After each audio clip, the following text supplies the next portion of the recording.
Makulimlim po ang ating panahon ngayon. Parang babagsak ang malakas na ulan. Ayan po.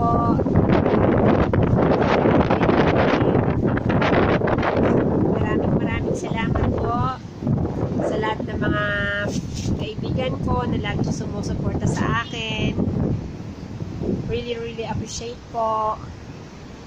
Sana po nandyan lang po kayo lagi nakasupport sa akin. Maraming salamat po.